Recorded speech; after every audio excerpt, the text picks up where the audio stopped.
So I'm a little bit conflicted right now because I know that marriage is beautiful. I know that it is a good thing. I know that it is something God has created. For a very long time, especially when I was in high school, even some of college and even after college, I was excited about marriage. As I got older, I did come to the reality of what marriage is and how beautiful it is, and even the work that and the sacrifices that goes into it. So I understand all of that. I am having a hard time desiring marriage.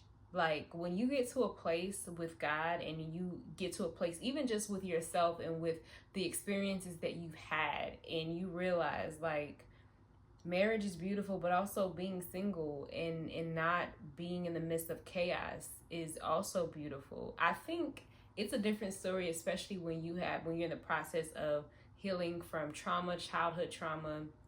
You have been through things in your lives you've been taken for granted. You've lost friendships, you've gained friendships, you have sort of like had these different experiences, and it just makes me feel like, even with my health, like I think one of the biggest things that really made it real for me was that when I was losing my health and I was just feeling like I was losing so much control, and it was during that time, it was me and God, and we were like together, right? And I was trying to figure out what was going on. And as I came out of that, I realized, wait a minute, like I've experienced so much love, so much care, so much consideration, even though I haven't really had a romantic relationship. And so for me, that was like an eye-opening experience. And I was like, I mean, I've also been through a lot in my life. Like, if I ever were to get married, if I ever were to, like, go through that, it would literally have to be a person that adds to my life and doesn't take away from my life. And so I know that I often see the girlies, especially the Christian girlies, saying like, oh my goodness, I'm waiting for my husband. I'm saying this prayer, I'm fasting, I'm doing this. And I feel bad because I'm like, babe, I love your content, but where's the girls? Where's the girlies that are just like, you know what? Like, I'm choosing singleness over marriage. I know that's crazy. And I know we all want some form of companionship.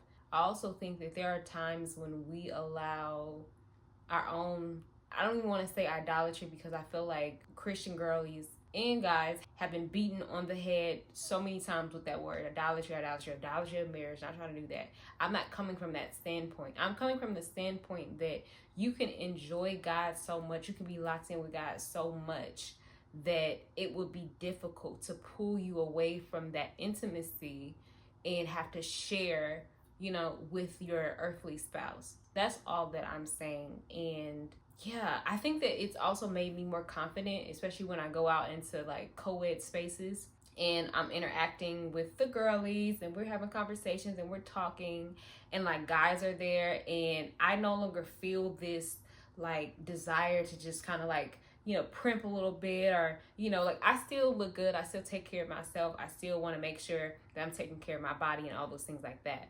But I no longer feel like, oh my goodness, I need their attention. And I was never to be fair, I really wasn't like that before, or at least I tried not to be that way. And I still, but at the same time, I still felt like, well, if it happened, it could happen. But there have been moments within these last times that I have been like out and about and stuff like that, where I'm like, please don't say nothing to me. I'm enjoying my thoughts. I am enjoying my internal dialogue, okay? And it's getting really good. So like, please don't do that. And so, yeah, anyway, I don't know if anyone else is dealing with that, but I really wanted to just kind of shine light on that. I'm over here talking about that. I want to talk about this and that, but I'm like, I can literally talk about this all day. So this might, I play too much. This might be my script.